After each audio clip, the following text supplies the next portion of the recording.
Luke chapter 16, 1 through 13.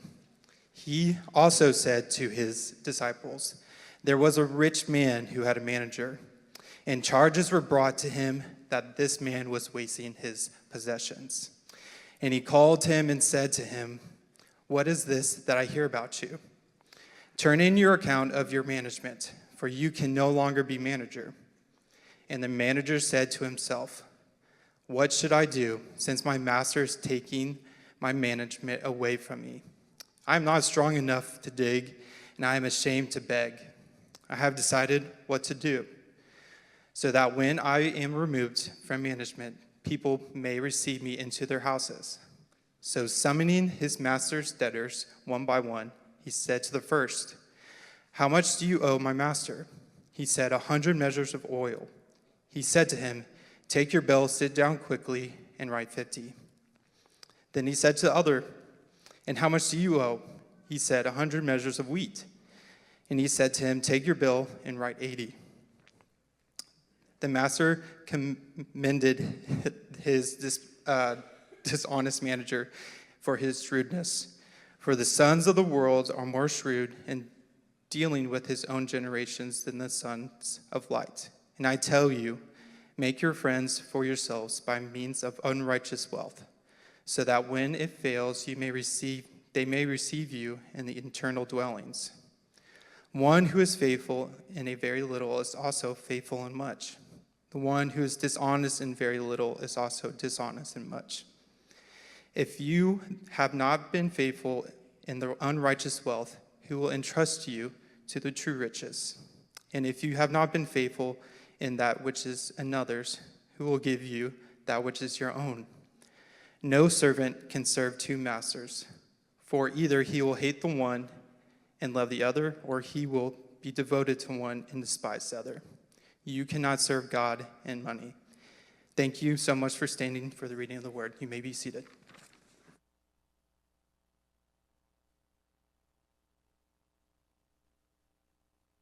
Good morning, good morning, good morning. Hey, y'all. Welcome to the Springs. My name is John. I have the privilege of serving as pastor here. If it's your first time with us, you just read one of Jesus' parables, his teachings on money. If you're feeling two things, the first is, oh no, are we talking about money? Yes. The second thing you might be feeling, that was the most confusing scripture reading I've ever heard in my entire life. That parable didn't seem to make sense. You are absolutely in the right place this morning. I want to start by asking you a question. Do you ever use this word? You probably don't. Whelmed? Whelmed? Like if someone were to ask you, hey, how are you feeling? You'd be like, I'm whelmed, right? It might be a term I'm making up, or maybe it's popular. I'm honestly not sure. I use this term when it's, hey, I'm not overwhelmed, underwhelmed. I'm whelmed. I used it this past week. You know what the topic was? Weekly budget meeting with my wife. Yes. Glory, evil. Majesty, ruin. All those feelings come to mind for me personally. Now, here's the honest background about Taylor and I and finances.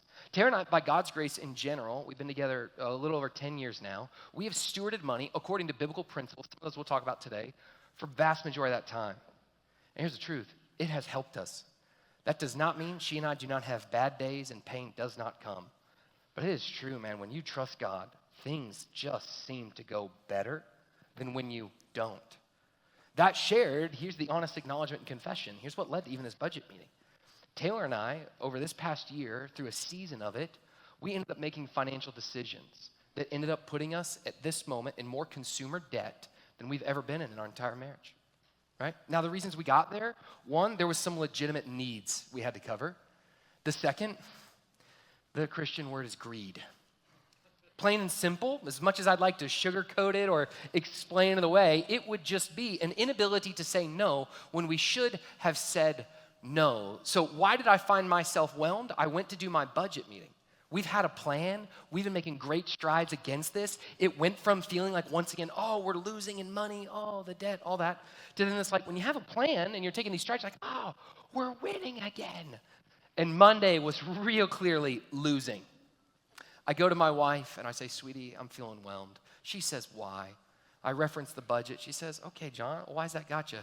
Well, Taylor, I don't know if you know this, but I'm part of a local church, and we right now find ourselves in a series called A Theology of Money. And each week I'm getting up there, and I'm even calling the subtitle of this sermon series, How to Steward God's Money for Him. That shared Monday, the honest feeling behind whelmed is embarrassed, scared, fearful, whatever word you want to put to it. Now, here's the reason I share that story. It actually frames where we're going to go today. But I imagine if you're here and you have a pulse, you at times have felt whelmed, if not overwhelmed, when it comes to your money. We've been in a series for 2 weeks. We've got today and then one more that we are calling A Theology of Money.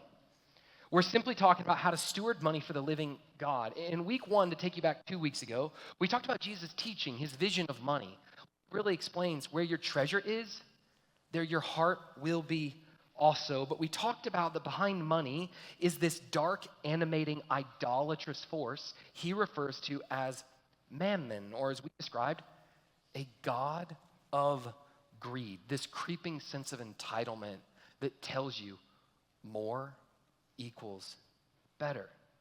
Last week, we talked about not simply what not to do with money, but how do you avoid that. We talked about a Christian practice or spiritual discipline that followers of Jesus who know that we're all capable of giving way to that creeping entitlement, that sense of greed, that idea of even though I don't have the money, I still want it, and hopefully it'll work out, and I'm therefore do it.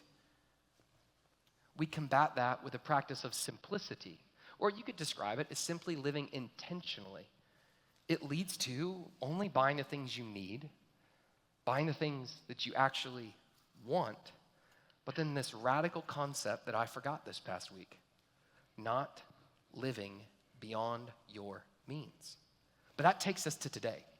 If week 1, we talked about what not to do, week 2, we talked about how to avoid materialism, today we're kind of turning the page and we want to look at what should we do with our money.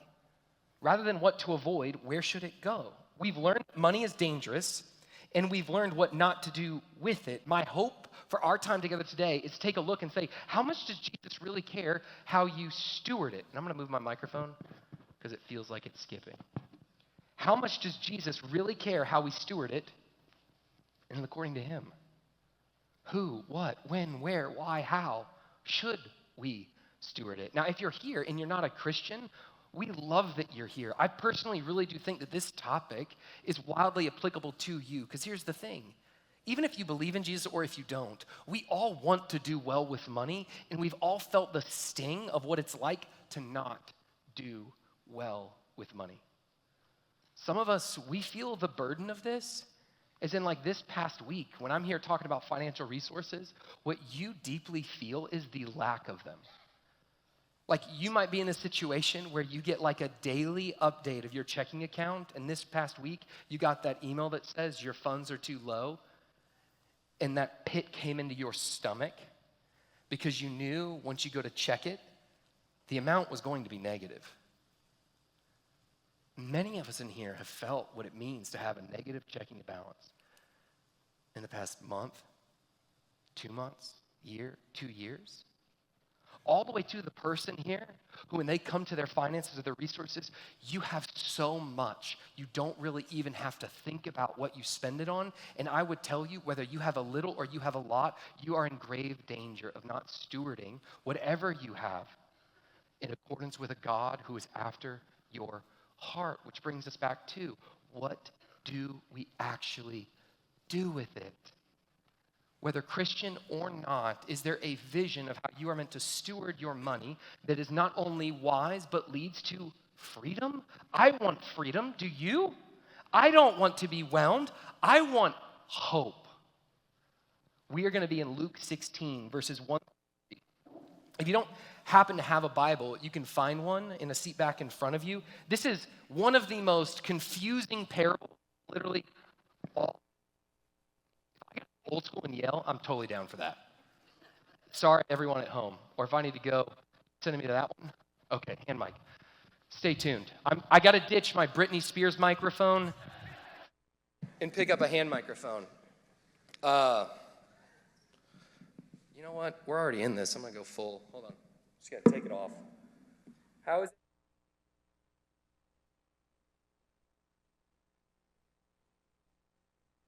it? Yeah. Bringing Britney back. Well, we should pray for Britney Spears. A moment of prayer. I'm kidding. All right, but sincerely, we're going to be in Luke chapter 16. We're looking to look at verses 1 through 13, and we are trying to understand whether you fear God or you're here because you're interested, but you are just questioning and wondering. And money matters to us all. What should we do with it? How much does Jesus care about financial stewardship? And if he does care, where do we put it, like practically? And if he's not explicit about things like emergency funds, 401ks, paying for kids to go to college, are there principles that are meant to guide you and me into a better way of living? Again, we'll be on page 822. That's if you want to follow the Bible in front of you. Now, as you are turning there, as I've described, this is the most confusing parable, in my opinion. Many scholars agree with me, if not one of the top ones. That's why I'm really excited. We're going to spend more time really trying to come to understand it, because it matters so much that whenever you approach Scripture, that you come to see every verse of that is written for you to meet with God. So even the first time, if you come and it's confusing, wait, study, ask others. Every verse is the opportunity for communion with a Father who actually loves you. Now, before we journey into this, two things you need to know about this parable that really help frame it for us. Who's the audience? The audience is primarily Jesus' disciples. So that'd be his 12 key disciples, as well as all the band of followers that have come with them. That's his primary audience, but he's got a secondary audience. He has folks who are listening in. They are the Pharisees. Now, the Pharisees are supposed to be the religious leaders to God. But if you're familiar with any part of the New Testament, they are often the bad guys. Into verse 14, which we won't cover today, Jesus will even talk about their heart. They have given their heart to the god of greed. He describes them as lovers of money. So in this parable, Jesus is trying to train his true people while also trying to show, man, you can go the wrong direction. The second thing that you really need to understand before we jump into it is oftentimes when Jesus teaches parables, the owner or the master in a parable is often the God figure or the Christ figure. In this parable, it's not. It's just a figure. The point and the takeaway is not how the manager treats the master. Well, to a degree it is. It's not the manager's relationship to the master. It's how the manager stewards money. All right, enough of Bible clarifier. Let's read some Bible. Starting in verse 1, we'll go this in sections. We want to walk through the text to understand it. Starting in verse 1. He, being Jesus, also said to the disciples, there was a rich man who had a manager, and charges were brought to him that this man was wasting his possessions. So there's a master and an owner of money. There's a manager who works for him. The manager is not doing well at his job. By all accounts, he's deceptive, going the totally wrong direction, if at least just poor fiscal management. He called him and said, what is this I hear about you? Turn in the account of your management, for you can no longer be manager. Modern translation, you're fired. The manager said to himself, just lost his job, just lost his housing, just lost all of his income. What does he do? What shall I do? Since my master is taking the management away from me. Did you get a note? Is the manager taking responsibility for poor stewardship? You know, right there, he starts out like, well, the owner, he's taking it all away from me. Whose fault? Managers or owners? Managers. You're just getting glimpses into the heart of the dishonest manager. But he has to come up with a solution.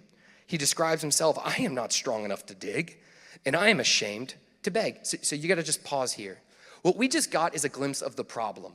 This is the problem that's going to frame the text, as well as the problem you and I are looking to solve.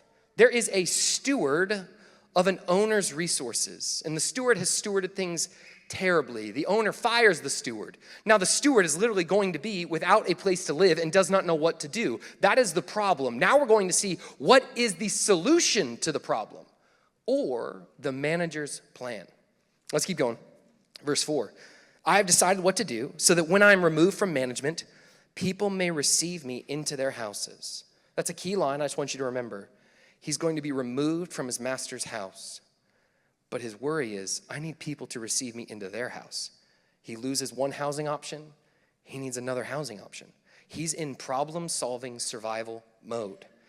So, he's got to solve a problem. Summoning the master's debtors one by one, he said to the first, how much do you owe my master? He said, 100 measures of oil. He said to him, take your bill, sit down quickly, and write 50. 50% discount. Black Friday before Black Friday, right?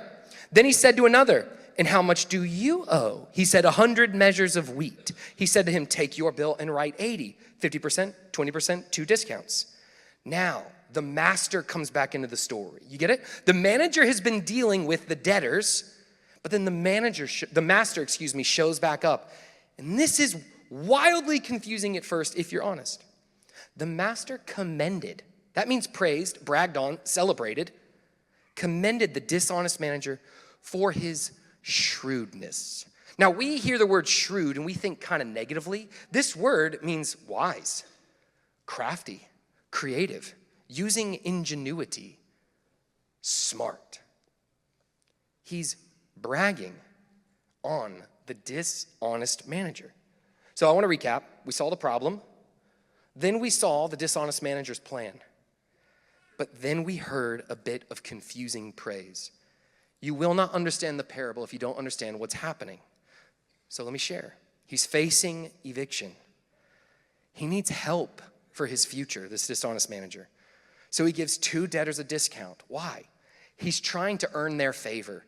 He lost favor with the master, so he is stewarding money to now earn favor with the debtors. Surprisingly, the master celebrates it.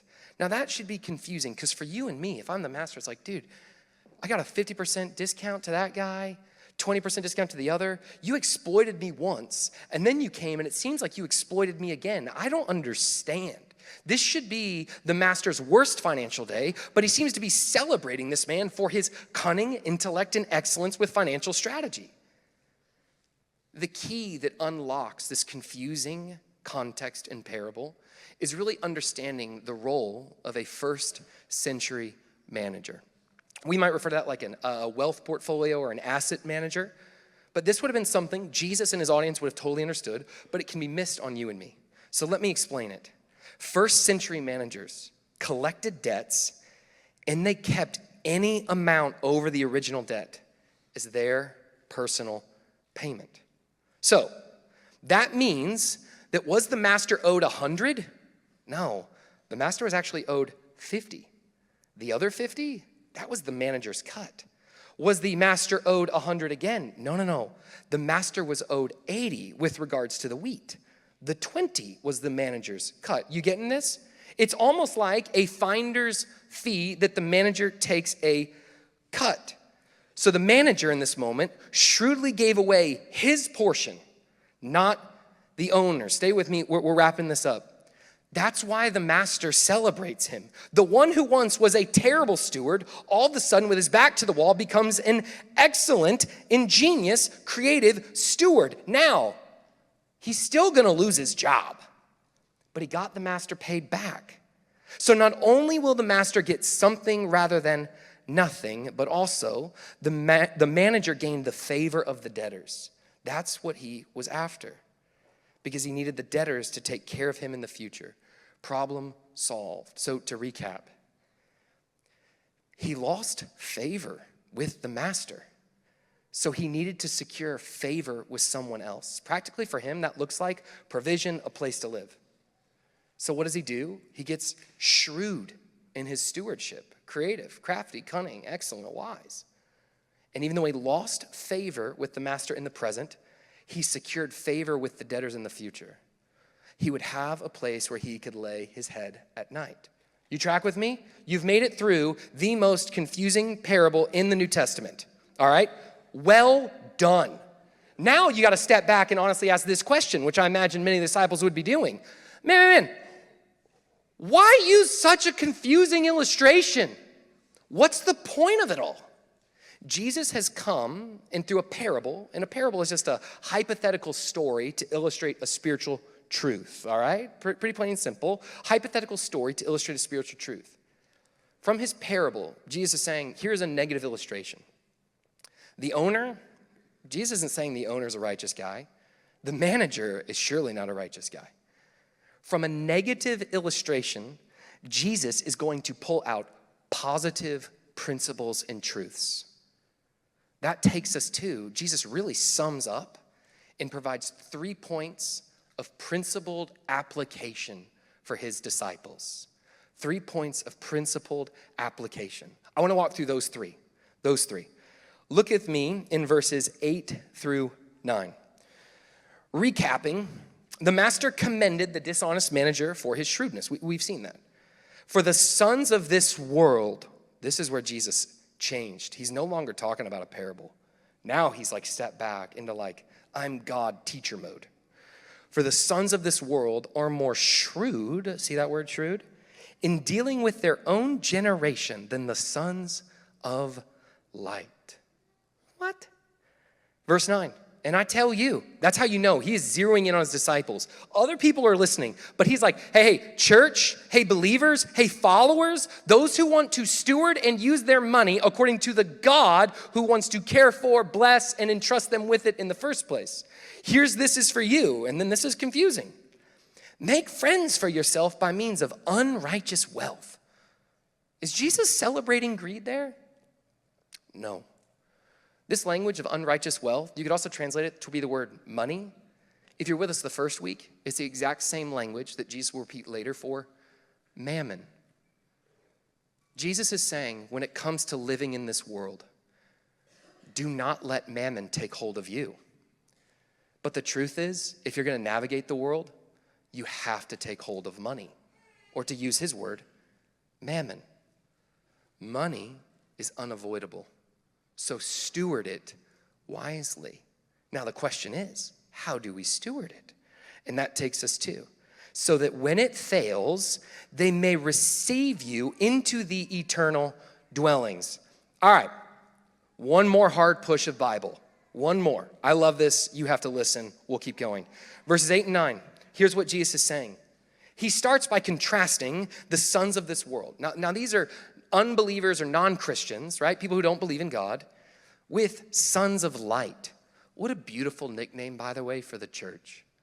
The sons, and the implication, and daughters of light. He contrasts the two, and then he notes this, though. He says that unbelievers, the sons of this world, unbelievers often manage earthly resources more shrewdly than Christians do with eternal ones. If the dishonest manager stewarded, only caring about his earthly future, he wants the debtors to get his favor. He's not looking for anything else besides, I got to take control of me. How do I do that? He stewarded for his earthly future. How much more must followers of Jesus, Christians, steward everything they have? And in context, most especially their money, toward their eternal destination. Now, the manager's selfish strategy, let's just say, it's going to ultimately fail. When you invest in yourself this side of eternity, everything comes to pass. The Apostle Paul will talk about it one day when there's a judgment and account for what we do with everything in our lives. It'll be sifted through fire and it will be burned up. It will ultimately fail. That's why so many of us, man, when we make money our God, starts good, ends terrible. It will ultimately fail. But stewardship that goes towards God never fails. So what is Jesus saying? Jesus is teaching that, like the dishonest manager, his disciples should steward their money, their resources, their wealth, their retirement, their checking account, your Venmo account. Venmo's a thing that the younger generation have. They don't even write checks anymore. They don't even write checks. Right? I still write checks, but Venmo is quite helpful. They should steward everything to, like the dishonest manager, build favor. The question is, though, from the parable, with who? Instead of building favors with the debtors to save himself, like the dishonest manager did, disciples are meant to steward money toward God and others, gaining favor for an eternal kingdom, not an earthly one. Do you see the brilliance in Jesus' teaching? We are meant to steward money. That's real. Do not let mammon hold you, but you must let mammon pass through your hands. But how you steward mammon so matters. You steward it for an eternal kingdom to gain an eternal king's favor. Now here's the thing. There's nothing you can do if you're a Christian to make God love you more or make God love you less. But Jesus is also very clear. How you live in this life impacts your secure, sealed, it is finished, eternal dwelling with him in the next. We'll talk more about this even next week when we really break down another topic in the theology of money. But to try to illustrate this point, it matters where you steward. I want to talk to you about 2 graves that I've heard of. 2 graves. Now, I've never visited these personally, but I've heard of them. Some of you guys might have been there. The first would be if you go to, well, they'll both be there, in Egypt. Famous tomb. Who grew up in school or even in the news hearing about King Tut's tomb? King Tut's tomb. Okay, I got a high schooler nodding, right? If not, we got a picture. All right, King Tut, he was Pharaoh, died age 17. They discovered his tomb right around the turn of the 20th century, and it was majestic, palatial, literally. He has a golden tomb. It's like a Russian nesting doll. It was like tombs within tombs within tombs this guy had. And literally, he was buried with all of his gold. Thousands of pieces of gold chariots. They set up an entire mausoleum to him. Why? The Egyptian belief was you could take your money with you from this life into the next life. They discover it. Archaeological dig of the century. You can still go. It sits in museums. You could travel to Egypt and go visit this, view this. Majestic, palatial, beautiful, gold everywhere. And then there's another one. This one is not a palatial tomb. At best, the way I've heard it described is a forgotten gravesite. For years, people did not know where to go. You have to find it on your own. You say you have to walk down a back alley. Oftentimes, it was left unkept, unswept. So many people came to eventually visit it, though they had to change it and actually give it a tombstone. This is the tomb of a man by the name of William Borden. William Borden. Now, William, he grew up in the United States, right at the turn of the 20th century. He was literally the heir to a silver fortune.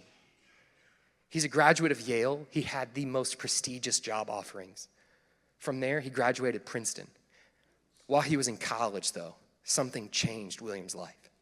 The Spirit of God got a hold of him.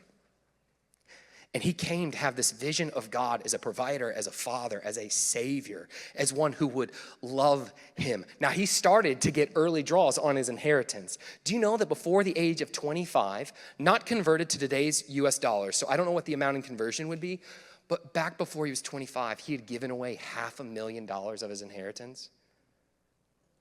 He ends up captivating in his heart a vision for international missions and gets a heart for the Muslim community in China. Now he has to be trained for that. So he goes to Africa, into Egypt, where he'll be trained culturally and in the language. Literally, he shows up, he's broke. This man could be rich. Shows up, he finds out and realizes he doesn't even need a car to get around, sold his car and gave money to missions. King Tut had a tomb. William Borden had nothing. While in training, William Borden, just 4 short months after arriving in Egypt, would die from meningitis. Would die. In describing him, because his family was so well known, by the way, every American newspaper at the time picked it up. And they talked about what would lead to a man making such a reckless and glorious decision. Now, his biographer, her name's Mary Taylor, in describing what the news articles would talk about, she wrote this. I'll read it to you quickly. A wave of sorrow went round the world. Borden not only gave away his wealth, but himself. Where are men of faith such as this? You think Borden felt whelmed? Or do you think he rested in feeling welcomed and loved? William Mary continues, gave away himself, I love this, in a way so joyous and natural that it seemed a privilege rather than a sacrifice. My question for you, when thinking about Jesus' first principle of teaching, and his principle of teaching is really like, you steward money for an eternal kingdom, not an earthly one. You steward money for an eternal kingdom, not an earthly one. The question is simply this: who secured favor in the next life? King Tut thought he could take it with him. William Borden knew he couldn't. But who secured favor in the next life? And let me ask you this. Who do you think lived a better life while here? Who do you think was more free? Whole. Beautiful. Powerful. His grave, there's an epitaph on it, famously says this, William Borden. The line is, apart from faith in Christ, there is no explanation for such a life. Apart from faith in God, there is no explanation for such a life. Of course I would secure up my earthly kingdom. Of course. Of course. But what if this kingdom is not my home? And what if there's one who can take better care of me than I know to care for myself? Now that sounds kind of like just cheesy Christianese, or if you grew up in church, like, oh yeah, you're supposed to say it. What would it look like if we lived it? Do you think Jesus really wanted his disciples to embody this, to live it? Do you think he wants it for you, for me? You think he wants to replace whelmed with free? That takes us to the second of the three principles. Let's continue, and these ones are more clear, so they'll go faster. Verses 10 through 12. Jesus goes on to a second principle. The first one, again, steward money for God's eternal kingdom, not your earthly one. Verse 10. One who is faithful in very little is also faithful in much, and one who is dishonest in very little is also dishonest in much. If then you have not been faithful in the unrighteous wealth, or again, the word here could be mammon, who will entrust to you true riches? Man, you could be wealthy here and eternally bankrupt. And if you have not been faithful in that which is another's, who will give that which is your own? So here's this. Jesus is saying, if you can't manage a little, you can't be trusted with a lot. He's celebrating here, shrewd, excellent, cunning, crafty, ingenious stewardship of earthly resources. He's all about that. He's commending that through the negative example of the dishonest manager. But he's saying the dishonest manager missed it because he did it for earthly. We are meant to do it for eternal, where favor is secure and it doesn't rest in the insecure sense of comfort from his version, debtors, our version, things of this world. So what is Jesus' second principle when it comes to stewardship? It's been said plainly and well many times over. Steward little well, more will be entrusted to you. Steward little well, more will be entrusted to you. And that takes him to the final line. Now this is a line. If you want to go deep into this, go back and listen to week 1. This is a famous line Jesus used repeatedly throughout his earthly ministry. If you want to go deep into what he really means, go back into week 1. But Jesus concludes, crescendos, if you will, with, no servant can serve two masters. For either he will hate the one and love the other, or he will be devoted to the one and despise the other. Summary theme. You cannot serve God and money. How you steward your money shows if your money serves you or you serve it.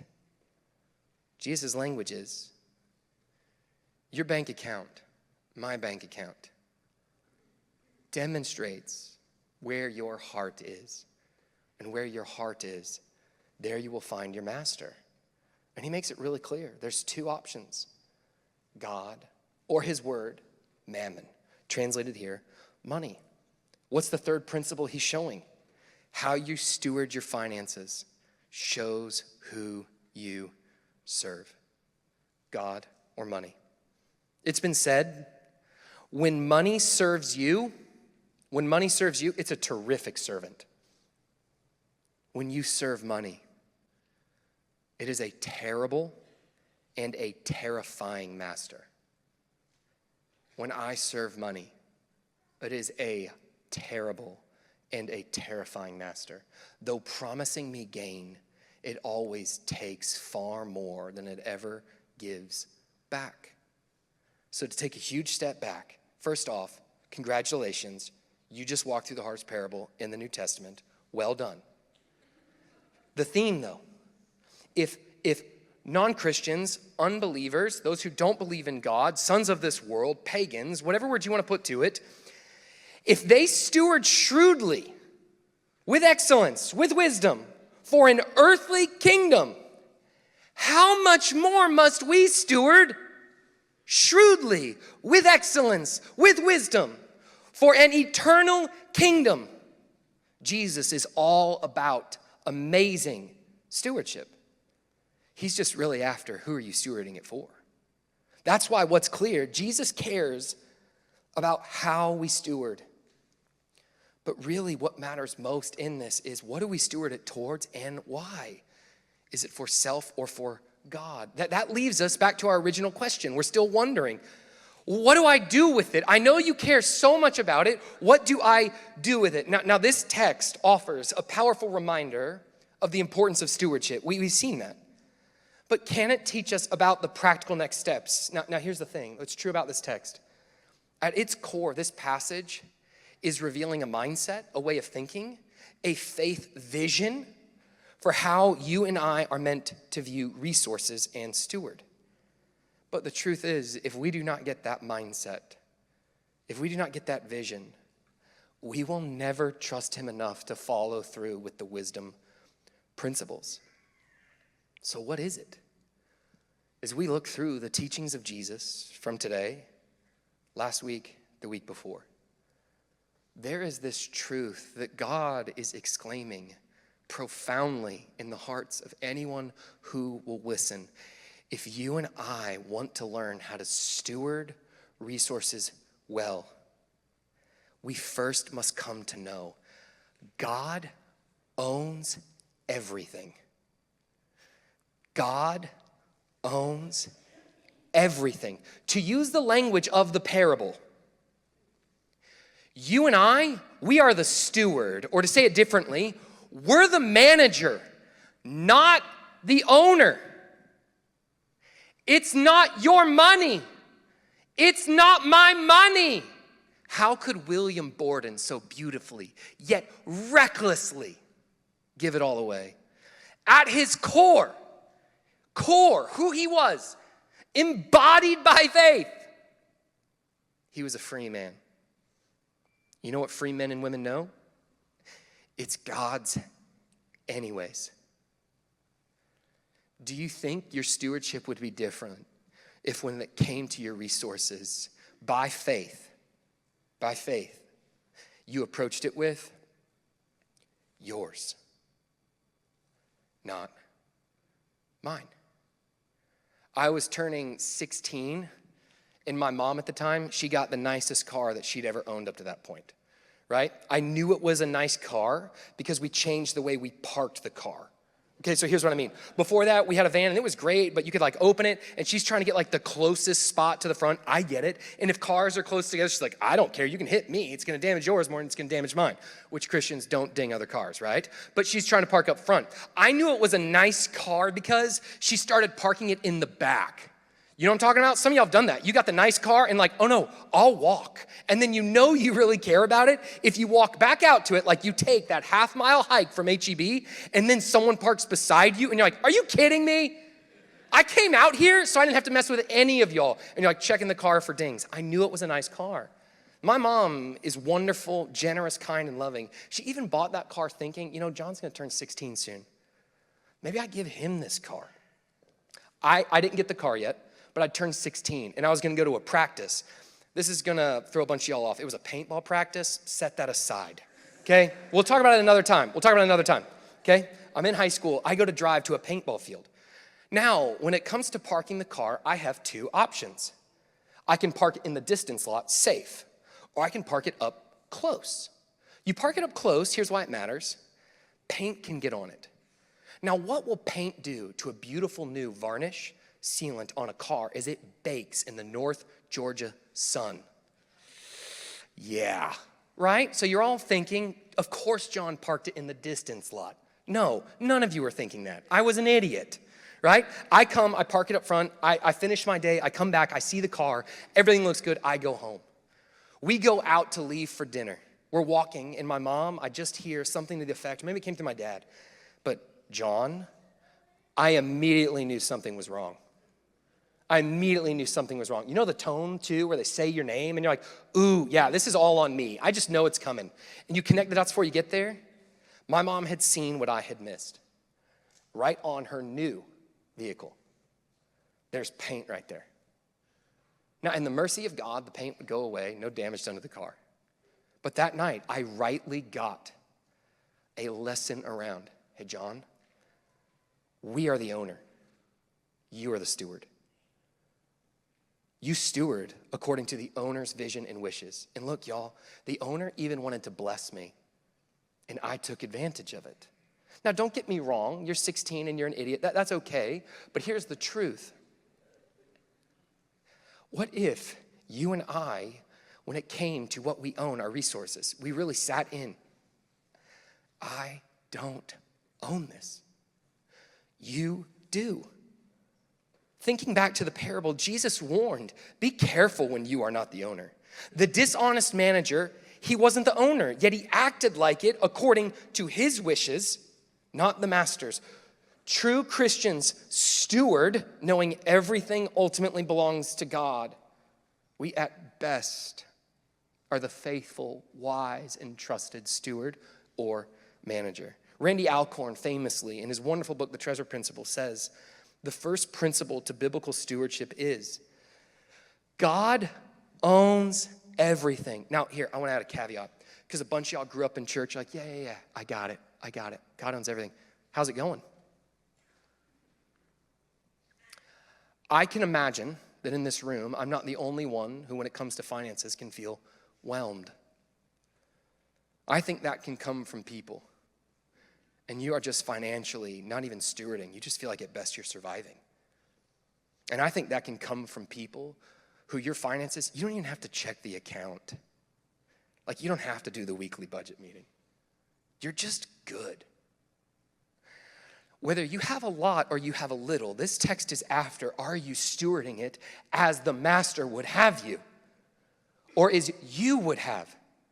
It has been well said that it is a tragic thing when at best in the American evangelical church, Christians come to say, with 10% of my money, I will live like a Christian. And then with 90% of my money, I will live like an American. Set aside the percentages. What I want to know for your heart and mind is behind that betrays this truth. 100% is yours. I will do whatever. You are better. 100% is yours. Bring us back to Randy Alcorn's quote. I'm his money manager. A steward manages assets for the owner's benefit. He carries no sense of entitlement to the assets he manages. It's his job to find out what the owner wants done with his assets, then to carry it out. So to say it quite plainly, to follow Jesus' commands, biblical principles when it comes to the world of stewarding your money righteously, you first must actually internalize it. And it is one thing to say it, to preach it, to hear it. You must internalize, embody, and live it. It's not your money. It's not my money. Your checking account, his. Your retirement account, his. Your house, his. Car, his. Kids' college savings, his. Your student loans, yours. Yeah, I wish I had time to do a whole talk on debt. I don't. Here's what I'm saying though. Psalm 24, verse 1, and I want to read it in the NIV because I think it's helpful. The earth is the Lord's and everything in it, in the world and all who live in it. You know what that means? It's already his. You and I can fight the natural righteous gravity of stewarding things as the master would have us, or we could try to redirect it. Every time I redirect it, it at best leads to whelmed. What am I meant for? Love, freedom, hope, peace. When you see yourself as the manager, you stop saying mine and start stewarding it as his. I once heard a pastor talk about this, just coming out of college, and he gave a very simple and basic framework for stewardship, okay? He described it in 3 categories. This is anything you spend your money on. The 3 categories he said, you're gonna do one of 3 things. You can give, save, live. Even if it's paying debt, paying taxes, that's a saving or a living. You'll give, save, live. Now, this context, this sermon, there's not enough time to break down what are the biblical frameworks of those. There's wonderful resources like ministries that we offer here. We'll do one in January called Financial Peace University you could try out. There's phenomenal books. If you want to go deep in really coming to understand how to steward money righteously, we'd love to help you. We can connect you with resources. You can go find things like a biblically based Christian wealth advisor. They will help you. And if it helps you, I've asked some of them, you don't have to have any money to go to a wealth advisor. Trust me. You get it? Some of y'all don't, but you'll catch it later. Give, save, live. Now, that pastor, he meant really well, and his teachings on it were phenomenal. But I think he missed one, and I think it was implied, but for me, it needs to be explicit. I think the 4th principle that's really the hardest for you and me, if you actually want to live like he owns everything. I am a steward. I'm not the owner. You have my car. You have my kids' future. You have whether or not I leave any form of financial inheritance or just a glorious spiritual inheritance and legacy. You have my house payments. You have my NBU bill. You have Christmas. You have birthdays. You have medical payments. You have just wanting to go see a movie and not stress about whether or not you buy popcorn and candy. The hardest thing when it comes for me and perhaps you to give, save, live is the 4th. And I would plainly describe it as trust. Trust. Trust. In this moment, Jesus is speaking to his disciples. The Pharisees are listening in. He's talking about the poor stewardship that changes into shrewd stewardship. But his base teaching is steward it well, knowing God owns everything. So church, you have to get he owns everything. But even there, you have to come and say, okay, God is the owner and I am the steward. But here's the question. Is that how God primarily wants you to identify and you to define him? Do Christians exist in an owner-steward relationship? No.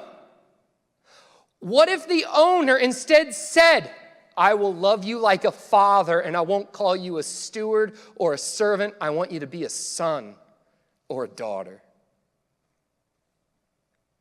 See, Jesus will give this teaching for the disciples and the Pharisees. Shortly following this in the Gospel of Luke, you know what he will do? As God's greatest treasure, as God's greatest possession, he will literally steward his entire life unto death. And he will rise for my dishonesty, my greed, my selfishness. And you know what he will say? It won't be repent to the owner in fear. Come to the Father by faith. There is a privilege that William Borden knew. I'll give everything to you, Father. Why? You've given me everything. I can trust you. We don't do this simply because he's the owner. We do it because the owner is a good father. Trust. Father, I thank you for you. I thank you for who you are and what you have done. It is a gift to follow you. Lord, my life, the lives of any followers here, remind us it's yours. Holy Spirit, even bring to mind right now our checking account. Bring to mind our checking account, whether there is a lot or that balance is negative. Holy Spirit, give us the invitation to say, God, it's yours. It's yours. May we come and even picture that checking account like, God, I surrender this. I trust this to you. May we lay this like a sacrifice on an altar with our house, with our car, with our retirement, with our kids' college savings or lack thereof, with all the Christmas gifts, with the money that we will spend. May we come and lay it all down at your feet. But then may we know you so love that you are worthy of our entire life. We can never outgive you as a giver. You are a good father, so call us up as sons and daughters into who we are meant to be with you. We want you. Thank you for wanting us.